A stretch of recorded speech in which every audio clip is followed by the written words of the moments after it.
E se a próxima grande guerra global não começasse com tanques atravessando fronteiras, mas com e-mails confidenciais entre bancos? E se o primeiro tiro não fosse disparado por um soldado, mas por um investidor desconectando de um negócio bilionário? Pois foi exatamente isso que aconteceu. Não houve manchete, não houve explosão. E é aí que você deve prestar atenção, porque quando os impérios caem, eles não fazem barulho. Eles simplesmente deixam de ser indispensáveis. Na madrugada de 27 de março de 2025, duas das maiores instituições financeiras dos Estados Unidos, JP Morgan e Bank of America, receberam ordens de Washington. Ordens que não vieram em letras garrafais, nem com o selo oficial de guerra econômica. Vieram em linguagem burocrática, com o peso da autoridade que não precisa gritar para ser obedecida. A mensagem era clara: retirem-se. Agora. O alvo? Uma empresa chinesa chamada CL. Um nome quase genérico demais para atrair a atenção, mas carregado com toda a atenção de um novo paradigma. CL é uma fabricante de baterias de íons de lítio não apenas para carros elétricos, mas para sistemas de armazenamento de energia de ponta, plataformas de defesa naval e infraestrutura crítica. Seu IPO estava programado para acontecer na Bolsa de Valores de Hong Kong. Não em Nova York, não em Londres, em território chinês. E isso para os Estados Unidos foi longe demais. Oficialmente, não houve proibição, não houve sanção, mas os sinais foram emitidos com urgência pela National Security Council. CL era uma ameaça estratégica, com um potencial uso militar e ligações com os laboratórios estatais chineses. E mesmo que o IPO estivesse fora da jurisdição americana, o recado era este: se você quer continuar jogando, jogue pelo nosso livro de regras, ou saia do tabuleiro. Em menos de 48 horas, os dois bancos americanos abandonaram o negócio. Não houve conferência de imprensa. Não houve explicação ao mercado. Mas o mercado entendeu. A retirada dos bancos americanos fez a avaliação de mercado da CL despencar instantaneamente em mais de 210 milhões de dólares. Não por causa dos fundamentos, não por falta de interesse, mas por causa de algo muito mais profundo. A percepção de que, agora, capital também é uma arma, e Washington está disposto a usá-la onde for necessário.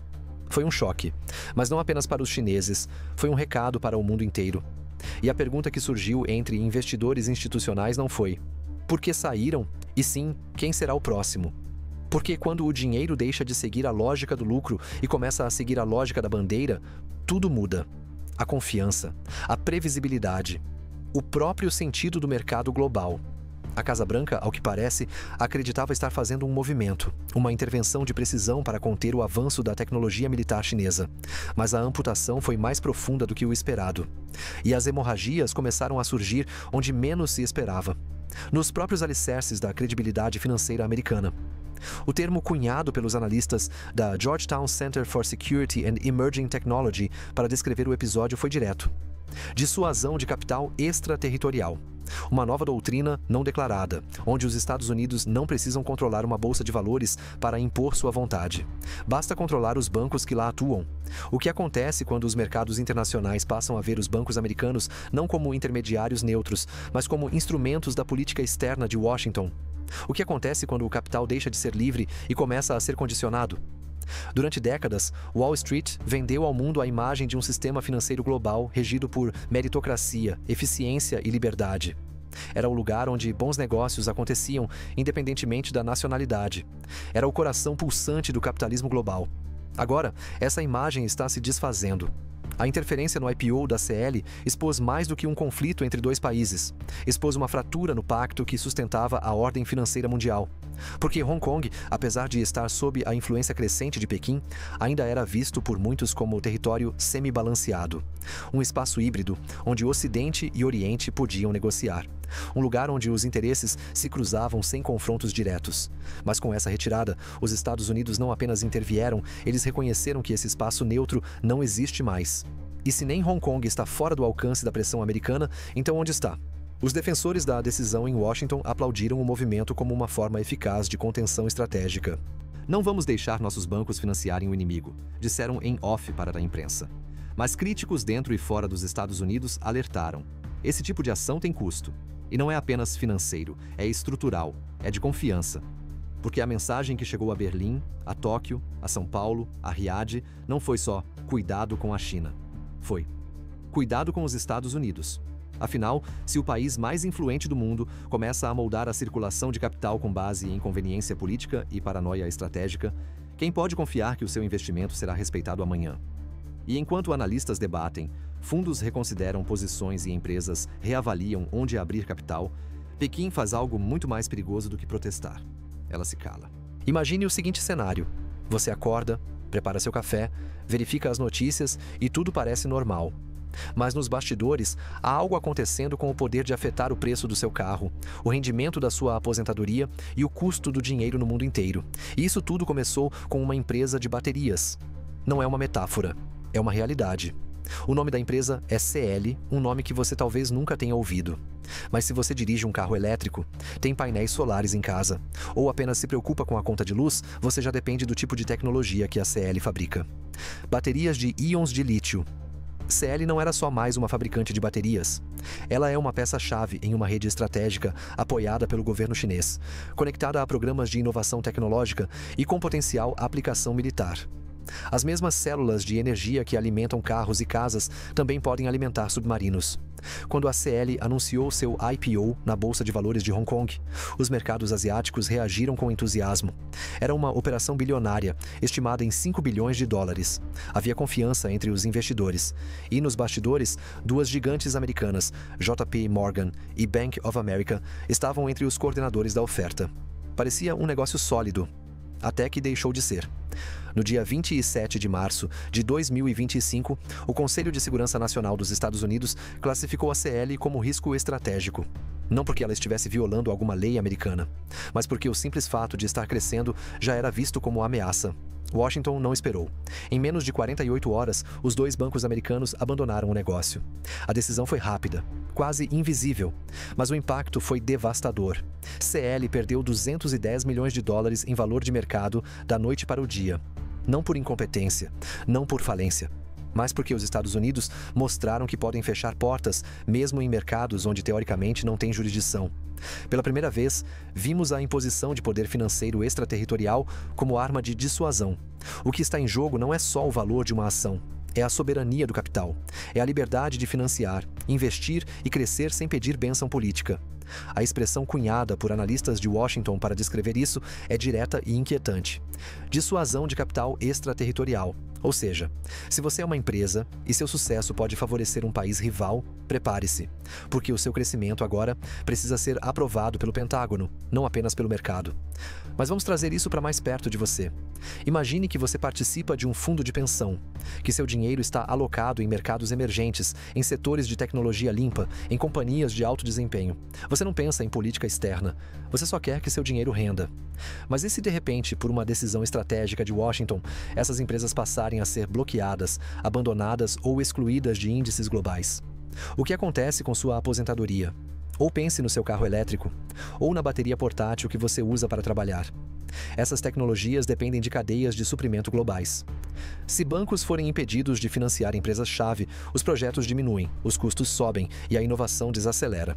O ponto é, o que começou como uma decisão de bastidores já está escorrendo para o seu bolso. E o efeito é muito maior do que parece. Hong Kong, antes vista como uma ponte financeira entre Oriente e Ocidente, agora está sendo redesenhada como território de batalha. Ao pressionar empresas americanas a se retirarem de uma oferta pública em Hong Kong, os Estados Unidos reconhecem algo que muitos ainda fingem não ver. O antigo sistema financeiro global está acabando, e isso está acontecendo não com discursos inflamados, mas com sinais. Com telefonemas entre Washington e Manhattan, com bancos que não podem mais decidir por conta própria, com fundos que agora devem obedecer a bandeiras, não a números. A CL não foi apenas uma empresa impedida de crescer, ela foi a linha no chão. O risco assumido por Washington foi esse: mostrar ao mundo que o livre mercado não é mais tão livre assim, e esperar que ninguém levasse isso a sério. Mas o mundo prestou atenção. E a China? A China não respondeu com raiva. Ela não lançou ameaças. Ela não fez um discurso dramático na ONU. Ela apenas observou e começou a agir. Enquanto analistas ocidentais tentavam entender se o movimento americano tinha sido esperto ou excessivo, Pequim já tomava notas, porque não há necessidade de reagir quando se pode redirecionar. A estratégia de Washington foi entendida por muitos como contenção, mas para Pequim foi uma confirmação. A confirmação de que confiar em Wall Street é confiar em uma estrutura que pode te abandonar a qualquer momento, não por falência, mas por geopolítica. Isso muda tudo, e não apenas para a China. Empresas do Vietnã, da Índia, da Arábia Saudita e do Brasil que planejam abrir capital no exterior começaram a rever seus planos. Afinal, e se amanhã forem elas as próximas a serem consideradas sensíveis? E se amanhã for o seu setor? E se o risco não for mais o negócio, mas a origem do passaporte? Estamos assistindo ao nascimento de um novo tipo de mercado, um mercado sob vigilância ideológica. E quando isso acontece, as consequências se espalham. Mais burocracia, menos previsibilidade e um sinal claro para todo o planeta. O dólar, o sistema bancário americano e Wall Street já não são mais neutros. E talvez você pense, mas o mundo precisa dos Estados Unidos. Os bancos americanos são essenciais. Sem eles, como financiar inovação? Mas essa é a parte mais inquietante. Porque, aos poucos, o mundo está descobrindo que a resposta pode ser diferente do que se pensava, que talvez já existam alternativas, que talvez o jogo tenha mudado e os Estados Unidos é que ainda não perceberam.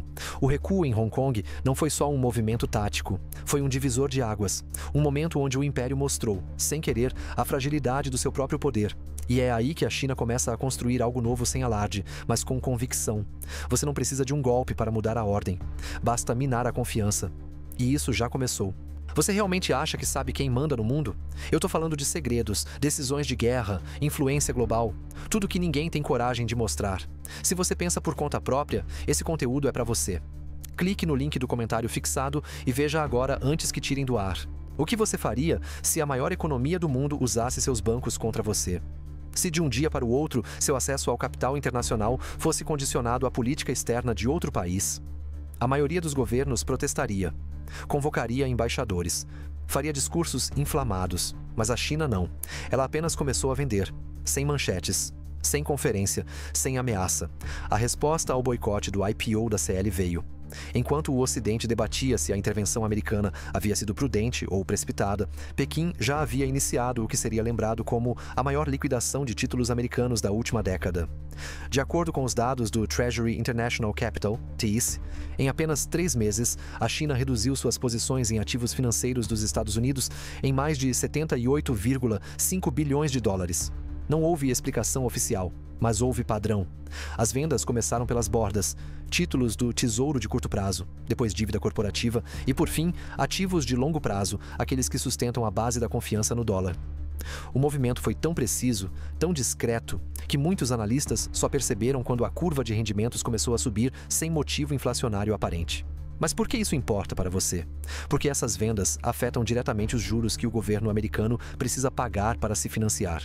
E quando os juros sobem, o custo da dívida pública dispara. Mais do que isso, o impacto se espalha por todo o mercado financeiro. Você quer financiar um imóvel?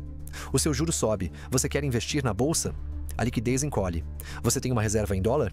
Ela vale menos. Segundo Ajay Rajin, chefe de estratégia macro do Barclays, o movimento não foi uma fuga desesperada, mas uma estratégia de diversificação disfarçada de diplomacia. E aqui está a chave. Pequim não quer derrubar o sistema americano. Ela quer parar de depender dele. E isso muda tudo. Para onde está indo esse dinheiro? A resposta surpreende e revela o plano de longo prazo que já está em execução. Boa parte foi para ouro físico, com compras maciças por instituições chinesas.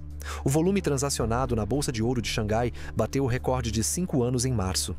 Simultaneamente, a China ampliou suas posições em títulos do governo japonês, especialmente os de 10 anos, cujas aquisições aumentaram 28% no primeiro trimestre de 2025. Por que Japão? Porque oferece 3 coisas que os Estados Unidos não conseguem mais garantir para Pequim: estabilidade, liquidez e distância política. Mas o ponto mais intrigante não está no que a China está comprando, está no que ela está construindo. Você já parou para imaginar um sistema financeiro global onde o dólar seja apenas uma opção e não uma necessidade? Pois é exatamente isso que a China está desenhando. E o traço desse projeto já começa a ser visível. Financiamentos de infraestrutura, usando obrigações em yuan, estão se espalhando pela Ásia Central, África Oriental e Oriente Médio. Novas plataformas de pagamento estão sendo testadas entre bancos centrais do BRICS. E mais importante, Pequim está acelerando acordos bilaterais com moedas locais, eliminando completamente o dólar da equação. Mas o que significa um mundo sem dependência do dólar? Significa que os Estados Unidos perdem seu superpoder, a capacidade de se endividar ilimitadamente porque o mundo inteiro compra sua dívida. Significa que o risco americano passa a ser precificado de forma real sem o privilégio artificial da hegemonia monetária. E significa que quando Pequim decide não aparecer mais nos leilões de títulos do Tesouro, Wall Street treme. O reflexo já está aí. O Tesouro dos Estados Unidos teve que revisar suas projeções de captação para o segundo semestre. O Federal Reserve sinalizou cautela sobre a liquidez de médio prazo. E os principais fundos de hedge começaram a reequilibrar carteiras com menor exposição ao risco soberano americano. Mas e se essa venda não for o fim? E se for só o primeiro movimento? A questão que assombra Washington é simples. Se a China continuar vendendo, quem vai comprar? Quem vai sustentar os trilhões de dólares que os Estados Unidos precisam emitir para manter seu orçamento? Nos bastidores, ela já está forçando reuniões emergenciais entre o Tesouro, o Fed e os grandes bancos de investimento. E sabe o que é ainda mais inquietante? A China não precisa zerar suas posições para causar estrago. Ela só precisa seguir vendendo em ritmo constante, como um paciente que desliga lentamente o soro de um sistema em coma. Enquanto isso, Wall Street tenta fingir normalidade. Mas já surgem microfraturas. Algumas gestoras começaram a recomendar a clientes institucionais que aumentem posição em ouro, francos suíços e títulos escandinavos. Outros sugerem reavaliação do risco geopolítico embutido no dólar. Expressões técnicas para dizer algo grande está mudando. E você sente isso. Talvez não nos gráficos, mas na insegurança das políticas econômicas, na instabilidade das bolsas, na falta de clareza sobre o amanhã. E se antes o mundo confiava cegamente na dívida americana como o ativo mais seguro do planeta, agora essa certeza já não é mais absoluta, porque uma vez que a confiança se quebra, ela não retorna com uma assinatura só com décadas de reconstrução. Se você gostou deste conteúdo, não esquece de deixar o like, comentar aqui embaixo, se inscrever no canal e ativar o sininho para não perder nenhum dos próximos vídeos. O que acontece quando um império tenta legislar o controle do mundo? E se o preço do poder for a destruição do próprio sistema que o sustentava? Porque enquanto a China moveu trilhões com planilhas, os Estados Unidos responderam com algo ainda mais contundente: um canetaço com efeito nuclear. Abril de 2025. Enquanto os olhos do mundo ainda estavam fixos na retração dos títulos do Tesouro, o Senado americano fez algo raríssimo. Aprovou, em tempo recorde, um projeto de lei com apoio bipartidário para restringir radicalmente os fluxos de capital com a China. Não estamos falando de uma medida simbólica. Estamos falando de um ataque frontal, com nome, endereço e consequências globais. O alvo? Mais de 220 empresas chinesas listadas em bolsas ocidentais, consideradas estrategicamente sensíveis. Um termo elástico que inclui desde gigantes da inteligência artificial e biotecnologia até firmas de telecomunicações e defesa. Mas esse não foi apenas um recado para Pequim. Foi um ultimato para Wall Street. A nova legislação, se sancionada, daria apenas 12 meses para que fundos, bancos e investidores americanos desfizessem suas posições nessas empresas. Uma retirada forçada. Um esvaziamento deliberado. Não baseado em risco de mercado, mas em alinhamento geopolítico. Você consegue imaginar o que isso representa? BlackRock, que sozinho administra mais de 115 bilhões de dólares em ativos chineses, teria que desmontar posições em tempo recorde. Goldman Sachs, Vanguard, State Street, todos teriam que correr contra o relógio, não por falência, mas por decreto. E o efeito em cadeia seria brutal. Fundos passivos, ETFs de mercados emergentes, planos de previdência, universidades e fundações veriam seus portfólios se tornar politicamente tóxicos da noite para o dia. E aqui começa o paradoxo. O que era para ser uma retaliação estratégica pode se tornar uma autossabotagem histórica, porque você consegue forçar Wall Street a sair da China, mas não consegue impedir que o dinheiro procure alternativas. Quem ganha com isso? Singapura, Hong Kong, Abu Dhabi, Xangai, Londres, Zurique. Centros financeiros que já estão preparando a recepção para empresas que, com receio da instabilidade regulatória dos Estados Unidos, buscam ambientes mais previsíveis e menos ideológicos. É o que os analistas estão chamando de efeito exílio financeiro. Empresas que antes desejavam ser listadas em Nova York, agora evitam o mercado americano como quem evita uma zona de guerra jurídica. E as consequências já estão no radar. Só em abril, 12 empresas chinesas solicitaram revisão de suas ADRs, American Depositary Receipts, e iniciaram processos de deslistagem voluntária.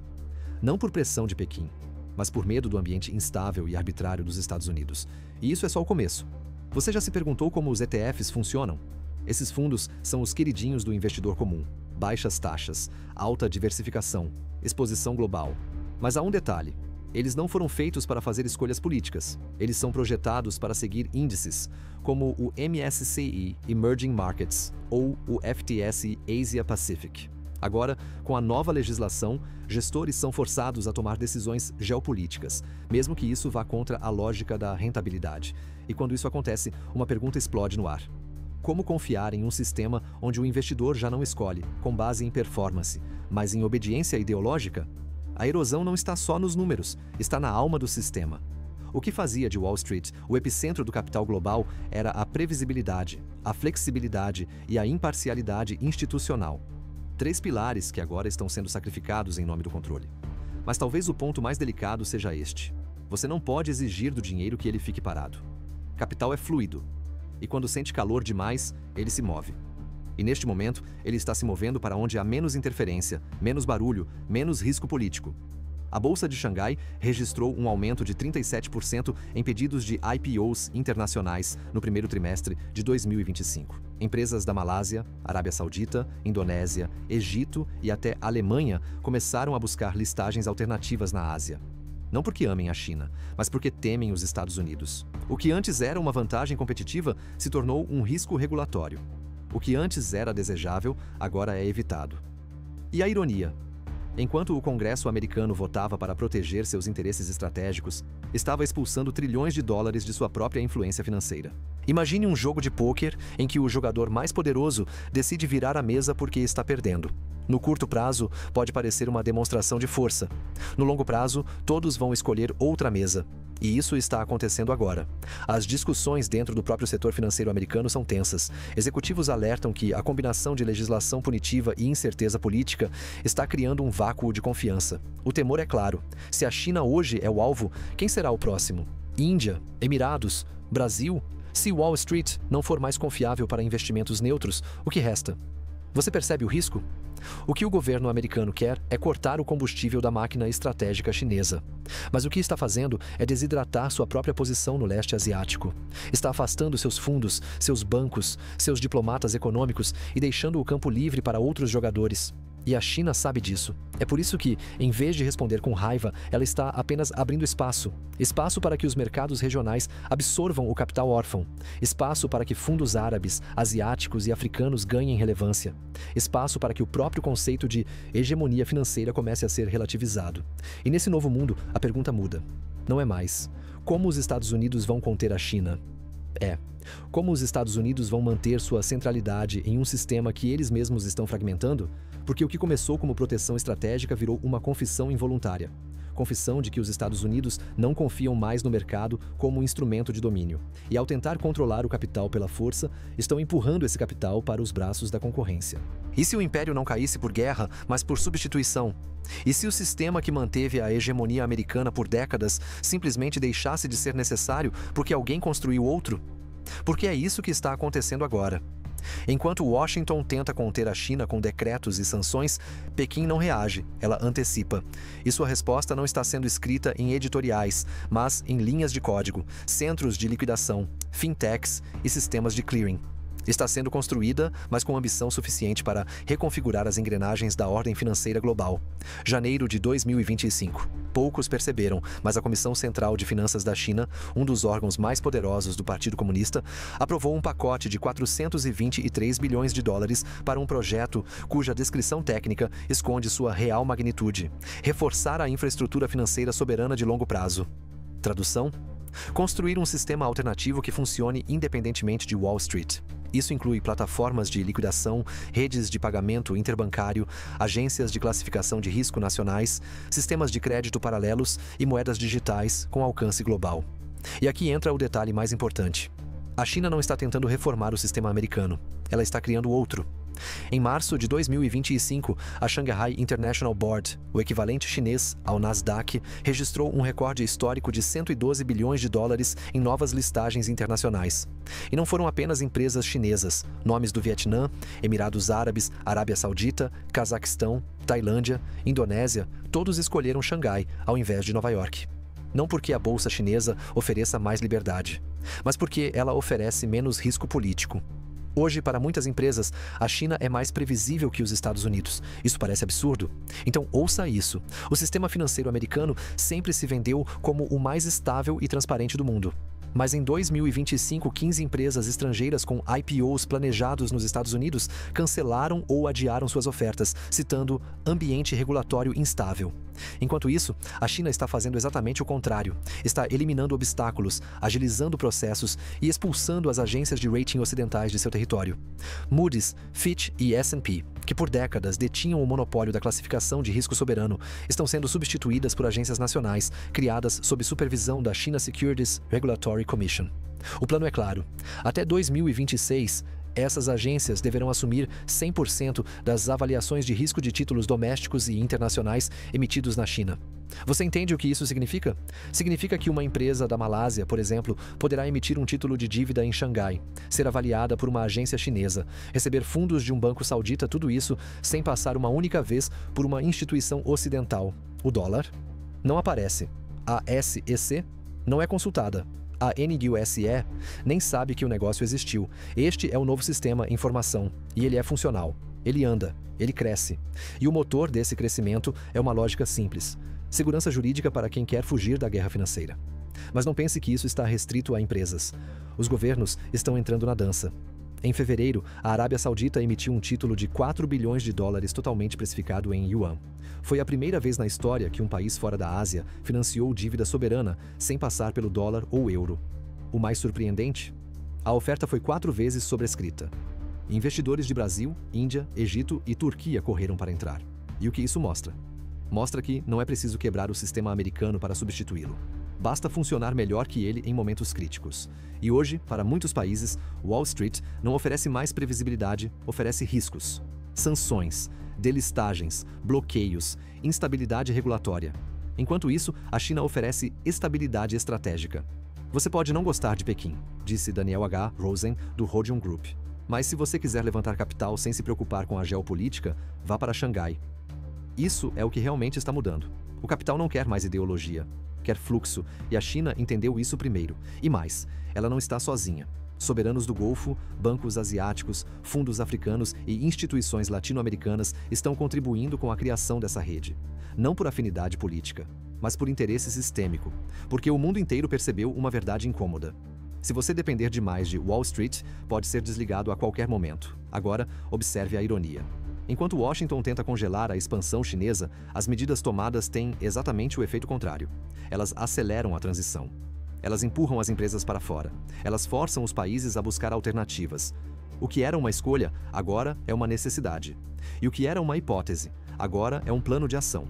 E se o futuro da economia global estivesse sendo decidido em mesas onde os Estados Unidos sequer são convidados? E se, enquanto Washington pressiona seus aliados, as nações do Sul global estivessem secretamente construindo um sistema financeiro alternativo, longe dos holofotes e longe do dólar? Porque é exatamente isso que está acontecendo. Não com fanfarra, não com tratados solenes, mas com transações discretas, códigos bancários alternativos e fluxos de capital que agora ignoram Nova York. É o avanço do BRICS, não como sigla geopolítica, mas como infraestrutura funcional. Uma nova rede, um novo eixo. E a pergunta que poucos ousam fazer é esta: será que o mundo já começou a funcionar sem os Estados Unidos e a gente ainda não percebeu? Em 2023, o BRICS ainda era visto por muitos como uma aliança retórica. Um clube heterogêneo de economias emergentes tentando projetar influência. Mas em 2025, ele já opera como sistema de liquidação, rede de compensação e até fonte de financiamento soberano. E os números são inegáveis. No primeiro trimestre de 2025, o BRICS Interbank Payment System, o sistema de pagamentos interbancários alternativo ao SWIFT, processou 56,4 bilhões de dólares em transações. Esse número representa um aumento de 320% em relação ao mesmo período de 2023. Não é teoria, não é experimento, é volume, é realidade. Mais importante do que o montante é a origem do dinheiro. Cerca de 65% das liquidações foram feitas em yuan, consolidando a moeda chinesa como o principal vetor financeiro da aliança.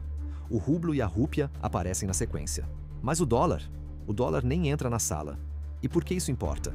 Porque pela primeira vez em décadas, uma aliança econômica significativa está movimentando bilhões em comércio internacional sem tocar na moeda americana. Não por ideologia, mas por conveniência, por segurança. Pense nas implicações. Se um país como a África do Sul pode importar maquinário da Índia e pagar em rúpias, Se o Brasil pode vender soja para a China e receber em yuan, se a Arábia Saudita pode emitir dívida soberana cotada em moeda chinesa e captar bilhões, então para que serve o dólar? Essa é a pergunta que está assombrando os bastidores de Washington. Porque a hegemonia de uma moeda não depende só do que você imprime, depende de quem a usa. E o que estamos assistindo agora é um êxodo da dependência do dólar. E isso não é apenas sobre moedas, é sobre controle. Controle sobre dados, sobre sanções, sobre vigilância, sobre compliance. E o BRICS entendeu que, para ser livre de fato, não basta emitir sua própria moeda. É preciso ter seu próprio sistema para movimentá-la, e é exatamente isso que está sendo feito. O BRICS Pay, projeto embrionário que começou como uma carteira digital de transações bilaterais, já está sendo testado em 18 bancos centrais da África e da Ásia. Seu objetivo? Permitir transferências rápidas, baratas e fora do alcance de sistemas financeiros ocidentais. É o equivalente a criar um SWIFT, descentralizado e acessível a países que historicamente foram excluídos do sistema tradicional. Mas será que isso é mesmo uma ameaça para o dólar? Vamos olhar para os dados. Segundo o FMI, a participação do dólar nas reservas cambiais globais caiu para 57,4% em 2025, o menor patamar em quase 30 anos. Enquanto isso, o yuan ultrapassou o euro como segunda moeda mais usada nas transações de comércio internacional, atingindo 12,2% de participação. Não é o fim do dólar, mas é o começo do seu esvaziamento. E o mais intrigante é que essa substituição não está sendo forçada.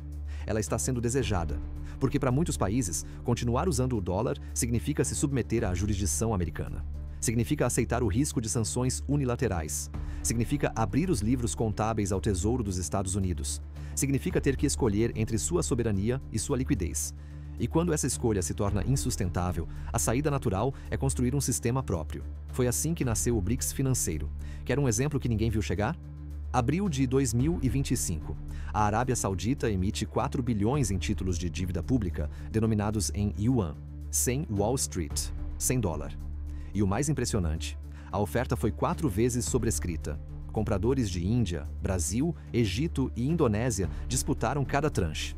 Foi a primeira vez que um petropaís captou recursos sem envolver uma única instituição financeira americana. O que isso representa? Representa que não é mais necessário passar por Nova York para levantar capital internacional.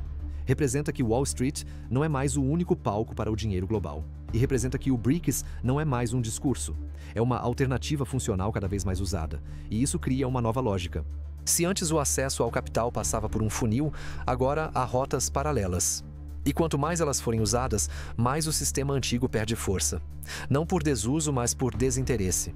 É como uma cidade que foi central por séculos, mas que, aos poucos, vê as estradas sendo desviadas, os voos remanejados, os eventos migrando. Ela ainda está ali, mas já não é o destino obrigatório. Essa cidade se chama Wall Street, e os desvios começaram. Mas não se engane. Isso não é uma revolução explosiva. É um desvio sistêmico, lento, mas irreversível. E no centro desse movimento está uma verdade desconcertante. Os Estados Unidos não têm mais o monopólio da confiança. Outros players surgiram. Outros sistemas funcionam. Outras moedas estão prontas. E o mundo descobriu que pode viver sem depender de uma só economia. Esse é o novo normal. E quanto mais os Estados Unidos tentam punir, conter ou restringir, mais aceleram essa transição. Porque cada sanção cria um incentivo, cada delistagem gera um precedente, cada intervenção abre espaço para uma nova engenharia financeira.